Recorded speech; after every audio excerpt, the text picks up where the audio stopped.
Hello everyone, welcome back to a new video. आज का जो वीडियो है वो एविडेंस सीरीज में जो हेयर हम पढ़ रहे हैं उसका नेक्स्ट पार्ट होने वाला है। So let's start. ओके, आज हम देखने वाले हैं डीएनए एंड हेयर्स। ठीक है, ये हमारा आज का टॉपिक है DNA and hairs. Okay, DNA typing is example of revolutionary technology in the forensic natural sciences. Advanced in DNA analysis have not allow from a personal identification from a biological material. DNA typing हम कर सकते हैं अगर हमें क्या मिलता है, ऐसा कोई हेयर सैंपल मिलता है जो कि आपका हेयर फॉलिक मतलब आपका जो हेयर फॉलिक है उससे क्या हो, कनेक्टेड हो। ठीक है, यहाँ से इस तरीके से आप हेयर पिक करोगे तो अगर आपका ये वाला जो पार्ट है, हेयर फॉलिक वाला पार्ट अगर आपको देखने को मिल रहा है तो आप वहाँ से क्या ऑब्टेन कर सकते हो, डीएनए ऑब्टेन कर सकते हो। Clear. In the mid 1918 sir Alec Jeffrey developed the first effective method of isolating and comparing human DNA for forensic application. The sciences has advanced in the point of where forensic scientists are able to compare specific parts of human DNA coding. ठीक है, देखो क्या हुआ था 1980 में, जो sir Alec Jeffrey थे उन्होंने क्या किया, एक मेथड डेवलप की जिसमें उन्होंने इफेक्टिव मेथड जो है वो आइसोलेट करी डीएनए को और कंपेयर किया ह्यूमन डीएनए को, जिससे हमें ये पता चल सकता है कि स्पेसिफिक पर्सन इंडिविजुअलिटी क्या है उस पर्सन की। ठीक है, तो इसके लिए डीएनए यहाँ पे इम्पॉर्टेंट हो जाता है। और क्योंकि अगर हम हेयर को रूट से पिक करते हैं तो वहाँ पर जो उसकी रूट है वहाँ पर आपको क्या देखने को मिलेगी, कुछ सेल्स देखने को मिलेगी जिसमें आपको डीएनए देखने को मिल सकता है। तो डीएनए इसलिए इम्पॉर्टेंट हो गया किसी भी क्राइम सीन के लिए। क्लियर है ये चीज़।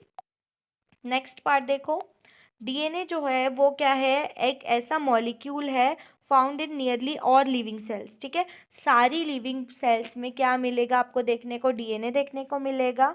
ठीक है, बट आपकी आरबीसीज और जो आपकी नर्व सेल्स है उसमें आपको डीएनए देखने को नहीं मिलेगा। कहाँ पर नहीं मिलेगा, आरबीसीज में और आपकी नर्व सेल्स में आपको डीएनए देखने को नहीं मिलेगा। ये चीज़ आप ध्यान में रखना। ठीक है, DNA is a special polymer, DNA के स्पेशल पॉलीमर है।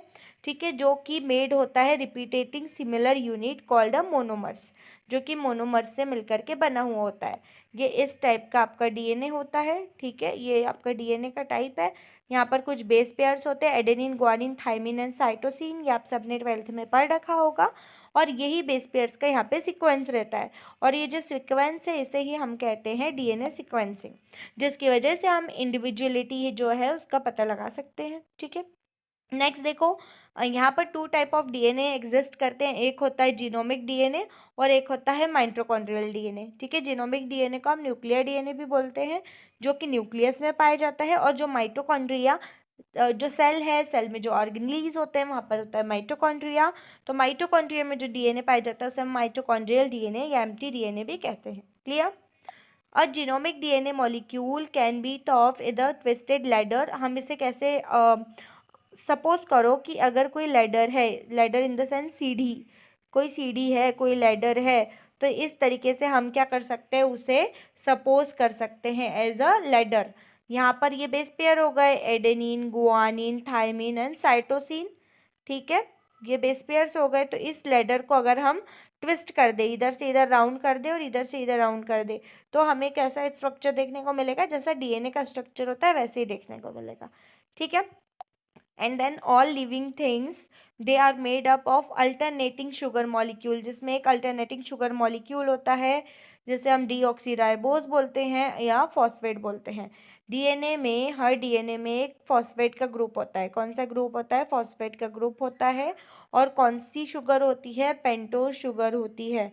कौन सी शुगर होगी, आपकी पेंटोज शुगर डीएनए में होगी, तभी हम उसको, डीएनए का फुल फॉर्म है क्या, डीऑक्सीराइबोज न्यूक्लिक एसिड। ठीक है, डीऑक्सीराइबोज न्यूक्लिक एसिड। क्लियर है, ध्यान रखना है, ऐसे ऐसे क्वेश्चंस पूछ लिए जाते हैं। ठीक है, the hairs that are more fun found टिलोजन wasting a face this are the hair people said only daily basis.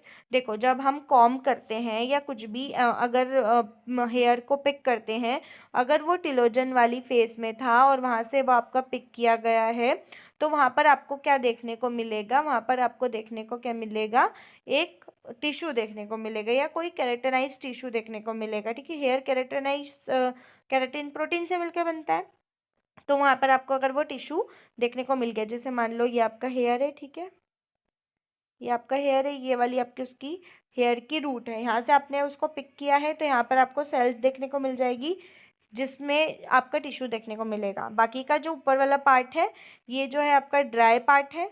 ठीक है, कौन सा पार्ट है, ड्राई पार्ट है। यहाँ पर आपको कुछ भी देखने को नहीं मिलेगा, कोई बायोलॉजिकल मटेरियल यहाँ पे प्रेजेंट नहीं होगा। ठीक है, under the circumstance might seem the have a not a very useful DNA point of view, क्योंकि हाँ यहाँ पर क्या होता है कि अगर हेयर आपका कट किया गया है, अगर हमने यहाँ पर सीजर से भी कट कर दिया और ये हेयर जो है आपका कट किया हुआ है, तो यहाँ पर आपको कोई डीएनए मॉलिक्यूल नहीं देखने को मिलेगा, क्योंकि ये डेड पार्ट है हेयर का। क्लियर है, तो इसलिए ज़्यादातर ये यूज़फुल नहीं होता है। बट अगर जो हेयर है वो रूट से पिक किया गया हो, तो ये यहाँ पर माइटोकॉन्ड्रियल डीएनए जो है वो कंटेन कर सकता है और ये बहुत ज़्यादा यूज़फुल हो सकता है। ठीक है, ओके, देखो आगे। Advent of forensic MT DNA analysis is mid 1990 में 1990 में स्टार्ट किया गया था। Biological analysis law of enforcement was specially true of hair because MT DNA analysis offered a way of add information to a microscopic hair examination।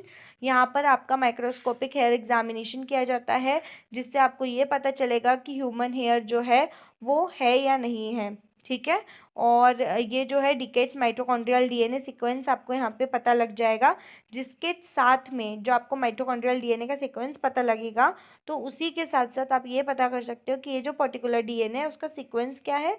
तो आपको यहाँ से उसके डीएनए की और आपको उसकी इंडिविजुअलिटी की यहाँ से पूरी नॉलेज जो है वो यहाँ पर देखने को मिल जाएगी। क्लियर, तो इससे आप कोई भी केस जो है वो आसानी से सॉल्व कर पाओगे।